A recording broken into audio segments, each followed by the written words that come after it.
열왕기상 12장 12절에서 17절 말씀입니다. 함께 읽겠습니다. 3일 만에 여로보암과 모든 백성이 르호보암에게 나아왔으니 이는 왕이 명하여 이르기를 3일 만에 내게로 다시 오라 하였음이라. 왕이 포악한 말로 백성에게 대답할세 노인의 교도를 버리고 소년의 가르침을 쫓아 저희에게 고하여 가로되 내 부친은 너희의 멍에를 무겁게 하였으나 나는 너희의 멍에를 더욱 무겁게 할지라. 내 부친은 채찍으로 너희를 징치하였으나 나는 정갈로 너희를 징치하리라 하니라. 왕이 이같이 백성의 말을 듣지 아니하였으니 이 일은 여호와께로 말미암아 난 것이라. 여호와께서 전에 실로 사람 아히야로 느밧의 아들 여로보암에게 고한 말씀을 응하게 하심이더라. 온 이스라엘이 자기들의 말을 왕이 듣지 아니함을 보고 왕에게 대답하여 가로되 우리가 다윗과 무슨 관계가 있느뇨? 이새의 아들에게서 업이 없도다. 이스라엘아 너희의 장막으로 돌아가라.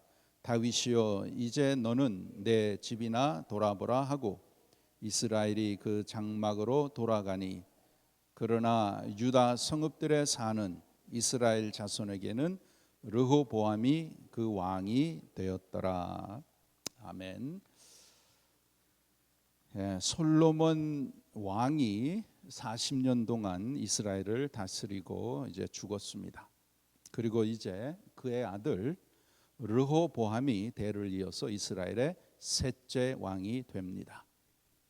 새로이 왕이 된 솔로몬의 아들 르호보암이 왕이 되었을 때 백성들의 대표되는 사람들이 왕을 만나서 이렇게 말합니다. 솔로몬 왕 때 여러 건축한다고 성전과 궁전과 성읍 짓는 일을 우리가 엄청나게 해서 너무 힘들었습니다.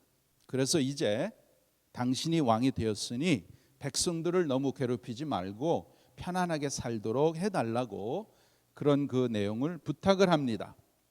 이에 왕이 된 르호보암이 그래 내가 이 사람 저 사람에게 물어보고 거기에 대해서 대답을 해주겠다. 나에게 3일을 달라 이렇게 합니다. 그래서 3일 동안 자기 아버지 솔로몬 왕 때에 솔로몬을 돕던 어른들을 만나서 내가 어떻게 정치를 하면 나라가 좋겠는가 물어봅니다. 그랬더니 그 어른들은 백성들의 말대로 고생시키지 말고 편안하게 해 주어라. 그렇게 이제 이야기를 했어요. 그 다음에는 이 왕이 자기 또래 되는 젊은 층들을 모아놓고 똑같은 것을 물어봅니다. 그러니까 이 젊은 층들이 얘기하기를 나라를 위해서는 더 강압 정치를 해야 됩니다. 그래야 나라가 견고해집니다. 그렇게 얘기를 해줍니다. 그때 이 르호보암 왕이 누구를 택했느냐 하면 젊은이들의 말을 들었어요. 아버지보다 더 강하게 그렇게 정치를 하라고 하는 것을 듣고 3일 후에 백성들을 모아놓고 내가 정치를 더 강하게 하겠다 이렇게 할 때에 백성들이 르호보암 왕을 등지고 돌아가 버렸습니다. 그래서 그때부터 나라가 두 개로 쪼개지는 거예요. 20절에 보시면 20절 보세요. 온 이스라엘이 여로보암에 돌아왔다 함을 듣고 보내어 저를 공회로 청하여다가 온 이스라엘의 왕을 삼았으니 유다 지파 외에는 다윗의 집을 쫓는 자가 없으리라. 이렇게 두 개로 이제 이스라엘이 나누어지는데 르호보암 솔로몬 왕의 아들 대를 이어서 르호보암은 남쪽에 유다 나라를 이제 이렇게 왕이 되고 이제 북쪽에는 열 지파의 여로보암이라는 사람이 왕이 됩니다. 실제적으로는 여기에 유다 지파 한 지파라고 했는데 그 당시에 베냐민 지파가 유다 지파 같이 살았거든요.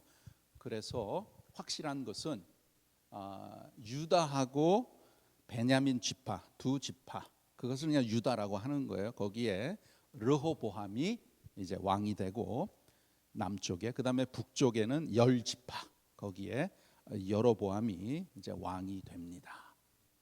그런데 먼저 이 여로보암이라고 하는 이 사람이 왕이 되었는데 이 사람 참 악한 왕이에요. 악한 왕입니다. 어떻게 했냐면은 이스라엘 백성들이 그들의 마음이 솔로몬에게 다시 가지 못하게 하기 위해서 금송아지를 두 곳에 만들어 놓고 이 금송아지가 우리를 애굽에서 구하여 내신 하나님이다, 그렇게 해서 금 신상을 섬기도록 합니다. 그래서 그때부터 이제 이스라엘과 유다로 나누어지는 이러한 불행이 일어나는데, 하나님께서 15절에 보시면 15절 이제 가운데 보면 이 일은 여호와께로 말미암아 난 것이라, 하나님으로부터 왔다라고 하는 중요한 내용이 있습니다. 하나님이 그렇게 하셨다. 근데 이렇게 왜 이렇게 됐어요? 왜 이렇게 이스라엘이 두 쪽으로 갈라집니까? 그것은 솔로몬이 하나님을 떠나고 이방신을 섬길 때 하나님께서 솔로몬에게 확실하게 말씀했잖아요. 열왕기상 11장 11절에 13절에 하나님께서 네가 나에게 복종하지 않고 이방신들을 섬겼고 내가 너에게 몇 차례나 주의를 주었는데도 내가 교만하여서 나를 순종하지 않으므로 내가 이 나라를 반드시 너에게서 빼앗아서 내 신복에게 나누어 주리라. 그러나 내가 너의 때는 너의 아버지 다윗 때문에 그냥 두고 그 다음 때에 내가 반드시 이렇게 하리라. 이제 그것이 이제 실행되는 것입니다. 여러분, 이 솔로몬이 책임이죠. 솔로몬이 하나님께서 참 지혜를 주시고 부귀영화를 주셔서 처음에는 잘 나갔는데 나중에 교만해서 여자를 많이 두고 부귀영화 또 말을 많이 두는 것을 통해서 타락을 한 거예요. 그래서 여호와를 쫓지 않았다. 그것을 통해서 하나님께서는 심판을 내리십니다. 근데 그 심판을 자기 시대가 아니고 자기 아들 그 다음 시대 때 이제 하나님께서 그것을 벌하시는 것입니다. 여러분, 우리가 이것을 볼 때 지도자 한 사람의 그 역할이 얼마나 중요하다는 것을 우리가 알 수 있습니다. 특별히 교회에서 영적인 지도자, 우리 교회 리더십, 우리 목회자 굉장히 중요한 포지션에 있는 것입니다. 또 사탄 마귀는 그것을 알기 때문에 누구를 넘어뜨려야 되는 거예요. 그냥 평교인이 아니고 사탄 마귀의 목적은 리더십이에요. 리더십, 목회자. 왜?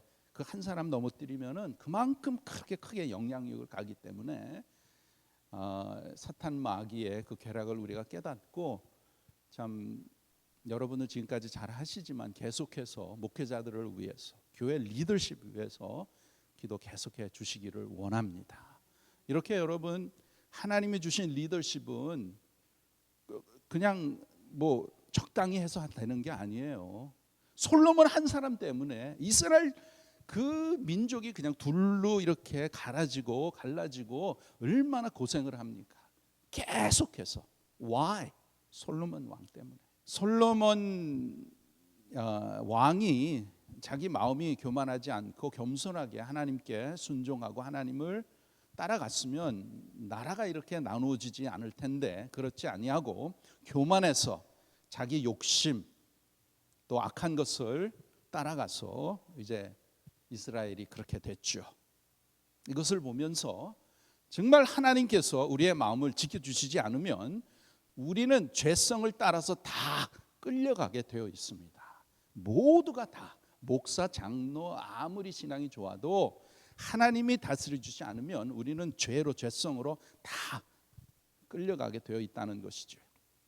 하나님이 우리의 마음과 생각을 관리해 주지 않으시고 그냥 그대로 놔두어 버리는 것이면 우리는 망하게 되는 거예요. 또 하나님이 그냥 그대로 놔두어 버리는 것이 하나님의 징계요 심판입니다.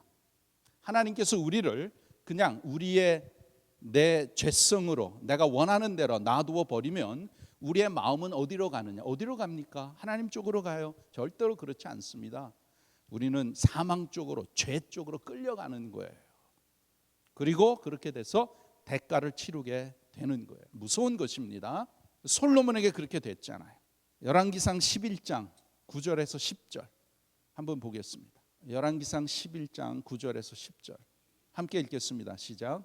솔로몬이 마음을 돌이켜 이스라엘 하나님 여호와를 떠나므로 여호와께서 저에게 진노하시니라. 여호와께서 일찍이 2번이나 저에게 나타나시고 이 일에 대하여 명하사 다른 신을 쫓지 말라 하셨으니 저가 여호와의 명령을 지키지 않았으므로. 여러분, 하나님께서 솔로몬에게 미리 2번씩이나 얘기를 하셨어요. 그렇게 하지 말아라. 이방신 쫓아가지 말아라.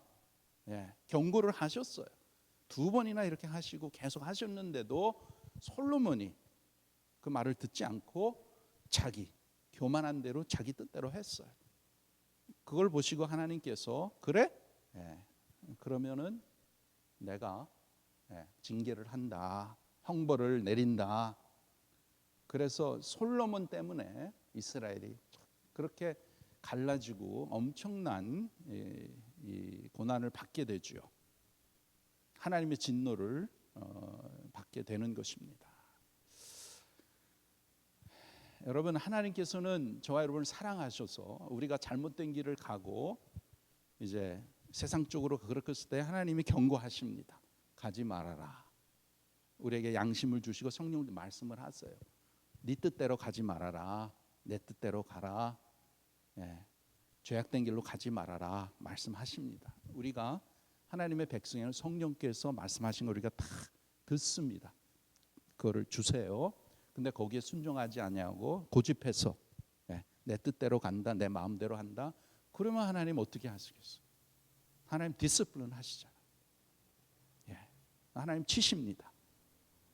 하나님이 솔로몬 이스라엘을 치셨어요. 솔로몬 치신 것이죠. 근데 그 대가가 그의 자녀 그 다음에 계속해서 그렇게 이제 이스라엘이 결국 그래서 이스라엘이 망하잖아요. 바벨론을 통해서 다 성전 뭐 그 궁 다 그냥 불사르지고 다 없어지고 포로로 끌려가죠. 그러나 그런 가운데서 다시 하나님께서 그들을 회복시키시잖아요. 그러나 하나님의 말씀에 순종하고 그렇게 되면 하나님께서 그냥 욕심에 내어 버려 두시더라. 그게 무서운 거예요, 여러분. 그래서 우리는 깨어서 우리가 잘못된 길을 가고 내 뜻대로 내 생각대로 갈 때 하나님 아니다. 너 그렇게 하실 때 빨리 깨달아서 빨리 돌이켜서 회개하고 하나님의 뜻대로 순종해 나갈 때에 그게 복이지. 그렇지 않고 내 고집대로 가면 하나님 반드시 징계하십니다. 그러면 나만 손해 보는 게 아니고 나를 따르는 내 자녀, 내 가족, 교회 이렇게 다 참 고난스럽다는 것이죠. 형벌을 같이 받게 된다는 것입니다. 그래서 여러분, 하나님께서 우리의 마음을 지켜주시지 않으면 우리는 그냥 죄로 세상으로 그냥 갈 수밖에 없는 거예요. 그런데 오늘도 하나님께서 저와 여러분을 지켜주시고 우리를 깨닫게 하시고 또 성령께서 감동을 시켜주셔서 우리가 그 하나님으로부터 오는 것이란 걸 깨닫고 하나님 쪽으로 하나님이 기뻐하시는 대로 우리가 믿음 생활을 하는 줄 믿습니다. 여러분, 우리가 하나님의 은혜로 이렇게 살고 있는 것은 하나님이 우리의 마음을 붙잡아 주고 계시니까 이렇게 아직도 믿음 생활을 하는 것이지 붙잡아 주시지 않으면 우리는 다 무너지게 되어 있습니다. 뭐 신앙생활 오래 했다고 40년 50 doesn't matter. 목사가 된 doesn't matter. 선교사 장로 성경 좀 안다고요? 내가 기도 좀 많이 한다고? 내 힘으로? 천만의 말씀이에요, 여러분. 하나님이 우리 마음을 잡아주시니까 우리가 하나님께 아직 붙어 있는 것입니다. 그것을 깨닫고 감사해야 되는 거예요. 그리고 그것을 깨닫고 내가 어떻게 하든지 하나님 앞에 더 가까이 붙어 있도록 우리는 노력을 해야 되는 것입니다. 전적인 하나님의 은혜입니다. 그것을 모르고 그냥 잘난 척하고 목에 힘주고 내 생각, 내 뜻 세워가면 하나님이 딱 보시고 웃으신다고 하셨죠. 아무것도 모른다 너는. 근데 우리 사람은 모두가 다 아무리 신앙생활을 오래 하고 그래도 깨어있지 않으면 그렇게 다 그런 것을 범할 수 있다. 그렇게 말씀하는 것입니다. 빌립보서 4장 7절에 보면 하나님의 평강이 그리스도 예수 안에서 너희 마음과 생각을 지키시리라. 하나님께서 마음과 생각을 지키신다. 우리의 마음과 생각을 하나님이 지켜주시니까 그 안에서 때로는 우리의 삶 가운데 어떠한 고난이 있고 어려움이 있을 때 벌떡거리고 또 때로는 하나님께 불평할 수도 있죠. 그런데 조금 있으면 그런 거품이 다 빠지고 하나님께 딱 붙어 있는다는 것입니다. 인생의 비바람을 만나고 태풍을 만날지라도 우리 마음을 하나님 붙잡고 계시니까 우리가 계속 믿음으로 버티고 인내하며 나가는 것입니다. 그게 하나님의 은혜라는 거예요. 사무엘하 5장 12절에 이 다윗은 그것을 더 많이 깨달았어요. 그래서 다윗이 하나님의 합한 자. 사무엘하 5장 12절에 다윗이 여호와께서 자기를 세우사 이스라엘 왕으로 삼으신 것, 그 백성 이스라엘을 위하여 그 나라를 높이신 것을 알았더라. 하나님이 그를 이스라엘 왕으로 삼으신 것을 다윗은 알았어요. 자기가 잘나서 자기가 뭐가 돼서 그거 아니고 하나님이 세우셔. 그거를 알았고 그 다음에 이제 그 백성들이 이렇게 참 백성을 다스리고 백성들을 이렇게 이제 인도하는 것, 그것도 하나님의 은혜다. 하나님이 이렇게 하신다. 늘 이렇게 하나님 중심으로 하나님의 은혜 가운데 감사하면서 사는 것을 우리가 봅니다. 사무엘하 또 8장에 보면 6절에서 12절까지 보면 다윗이 왕이 되어서 이제 전쟁을 많이 하죠. 근데 그렇게 해서 전쟁을 이깁니다. 그런데 사무엘하 8장 6절에 보면 다윗이 어디로 가든지 여호와께서 이기게 하시니라. 그것을 다윗이 알았다라는 거예요. 자기의 군대가 뭐 더 강하고 더 뭐 이렇게 잘나서 그렇게 한 게 아니고 하나님이 여호와께서 이기게 하시니라. 하나님이 하셨구나. 그것을 깨닫고 하나님 앞에 감사하고 그 전쟁에서 이긴 그 모든 그러한 노력한 것을 하나님 앞에 다 드렸잖아요. 왜? 하나님이 하셨으니까. 이것은 반드시 하나님 앞에 드려야 된다. 얼마나 귀한 것입니까? 여러분, 우리가 신앙생활하면서 이 알았다, 이거 아주 중요한 것입니다. 알았다는 것이 이것이 하나님의 은혜구나. 하나님의 은혜구나. 이렇게 믿음의 마음이 일어나는 것이 하나님의 손길이구나. 그것을 내가 알았다. 내가 열심히 신앙생활하고 어려운 중에서도 마음을 더 다지고 또 결단하고 한쪽에는 불평이 있을지라도 그래도 내가 하나님 믿어야지 하면서 있는 힘을 다해서 주님을 붙들고 마음을 다해서 신앙생활 열심히 하면서 이런 마음 주신 것이 하나님의 은혜구나. 이것을 아는 것 참 중요하고 그것이 너무 귀한 거예요. 내가 알아야 되는 거예요. 다른 사람이 듣고 그게 아니고 내가 알아서 경험하고 그래서 내 입으로 고백을 하고 하나님이 하셨습니다. 하나님의 은혜입니다. 하나님이 인도하십니다. 그것을 고백을 하라고 하나님이 저와 여러분 삶 가운데 구원하여 주시고 때로는 기적을 통해서 역사하신 것. 왜 그렇게 하셨어요? 우리가 뭐 다른 사람보다 더 열심히 믿어서 더 잘나서 아닙니다. 다 하나님의 은혜죠. 여러분 천국에 가서 제일 먼저 하나님 앞에 물어볼 질문이 있어요. 우리 모두가. 그건 뭐냐? 하나님 왜 저를 구원해 주셨습니까? 여러분은 깨달으세요? Why did you save me? 세상에 수많은 사람 가운데 이 세상에도 매일매일 수만 명이 그냥 죽어가잖아요. 예수님 옛자도 모르고 구원도 못 받고 죽는 사람이 수많아요. 근데 왜 저와 여러분은 하나님께서 예수님을 알게 하시고 예수님을 영접하게 그런 믿음을 주시고 또 이 세상 가운데 믿음을 지키고 이렇게 가게 하셨을까? Do you understand? 생각하고 깨달으면 깨달아지지가 않는 거예요. Why me? Why me? 그게 하나님의 은혜라는 거죠. 그것을 더 많이 깨닫고 깨달으면은 그러면 정말 하나님의 은혜가 이렇게 귀하구나. 그래서 깨달아서 감격해서 감사함으로 내 삶을 드리는 거잖아요. 그래서 목사가 되고 선교사가 되고 주의 종이 되고 또 귀한 일꾼들이 되는 것이 아닙니까? 하나님은 저와 여러분이 개인적으로 다 깨닫기를 원하십니다. 또 성령을 주셔서 우리가 마음이 오픈돼서 성령의 인도함을 받으면 깨달을 수 있도록 하나님 역사하시는 것입니다. 여러분, 하나님이 붙들어 주시지 않으면 오늘 하루 살 수 없는 거예요.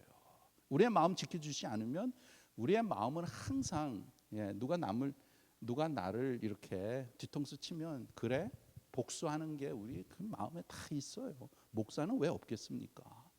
근데 그 마음을 다스려 주시는 것이죠. 성령의 다스리심을 내가 깨닫고 내 죄성으로 가는 게 아니고 성령의 인도함을 받고 하나님이 다스려 주시니까 그 다스림을 받는 것입니다. 그게 믿음 생활. 그게 여러분, 감사라고 하는 것은 무엇입니까? 내 소원이 내 뜻이 다 이루어지고 만족할 때 감사하는 것이 아니고 큰 것이나 작은 것이든 은혜를 받았을 때 그때 감사하는 거예요. 그게 감사잖아요. 조금이라도 도움 받았으면 감사할 일이죠. 내가 어려울 때 그 사람이 크게 도와주든 작게 도와주든 말 한마디로 격려해 주든 다 감사할 일이고 또 하나님의 은혜로 이렇게 참 이루어지는 것이죠. 그래서 내 인생에 이것이 하나님의 은혜구나. 이것이 하나님의 은혜구나. 더 많이 깨닫고 또 경험하게 하시는 대로 우리가 하나님으로 우리가 더 확실히 보고 하나님 앞에 감사해야 될 줄 믿습니다. 그래서 우리가 신앙생활을 하면 할수록 하나님의 은혜가 더 깊고 더 큰 것이 더 깨달아지고 더 많이 범사에 감사하는 복을 누리게 되는 것입니다. 하나님의 은혜라는 거예요. 우리 아버지께서 약속하셨죠. 세상 끝날 때까지 내가 너와 함께한다. 세상 끝날 때까지 내가 너를 인도한다. 세상 끝날 때까지 내가 너를 지켜준다 말씀하셨어요. 말씀대로 믿읍시다. 하나님의 은혜 감사합시다. 기도하겠습니다. 아버지 하나님, 오늘도 성령을 통해서 하나님의 놀라운 은혜 조금이라도 더 깨닫게 하심을 감사를 드립니다. 저희들은 너무나 연약하고 부족하고 죄 많기 때문에 하루하루의 삶 가운데에 하나님께서 순간순간마다 저희들을 하나님의 은혜 가운데 인도하시고 보살펴 주시고 지켜주시고 함께 하시는데 그것을 깨닫지 못하고 불평불만하고 내 뜻, 내 생각, 내가 원하는 대로 살기 원하는, 그렇게 되기를 원하는 그러한 참 너무나 연약한 존재인 것을 고백합니다. 하나님, 오늘도 말씀을 통해서 성령의 역사함을 통해서 나의 나된 것은 하나님의 은혜라. 모든 것이 하나님의 은혜요. 이 시간까지 오게 하신 것, 험한 그러한 물결 가운데 하나님이 인도하시고 때로는 이해할 수 없고 또 고난과 또 어려운 일들, 고통을 받을 때도 주님께서는 우리와 항상 함께 하셨고 그러한 가운데서도 하나님의 선하신 길로 저희들을 인도하여 주셔서 우리 모두가 오늘 이 시간까지 오게 된 것을 고백을 합니다. 우리의 믿음의 눈을 뜨게 하여 주셔서 하나님의 은혜를 은혜인 줄 우리가 더욱더 많이 깨닫게 하여 주셔서 우리가 지금은 어떠한 상황에 있든지 오늘 이 시간까지 인도하신 하나님, 나의 영원한 아버지, 나를 지극히 사랑하시는 아버지, 그 하나님 앞에 우리의 삶을 맡겨드리게 하시고 더욱더 감사하는 마음으로 주님 앞에 한 걸음 한 걸음 더 가까이 믿음으로 나갈 수 있도록 은혜를 베풀어 주시옵소서. 아버지 하나님 감사합니다. 지난 2주 동안 사랑하는 우리 정경희 선교사님 이곳에 보내주셔서 하나님께서 그의 삶을 통해서 기적으로 역사하시고 말씀으로 말씀하셔서 순종함을 통해서 예멘에서 20년 동안의 귀한 사역을 잘 감당하시고 또 하나님이 하시는 일을 귀한 성도들과 나누게 하여 주셔서 하나님 앞에 영광 돌리게 하심을 감사를 드립니다. 이제 아침에 이제 다시 본토로 돌아가오니 하나님께서 그의 남은 세계를 복되게 하시고 그의 삶을 통해서 영광 받아 주시옵소서. 예수님의 이름으로 기도하옵나이다. 아멘.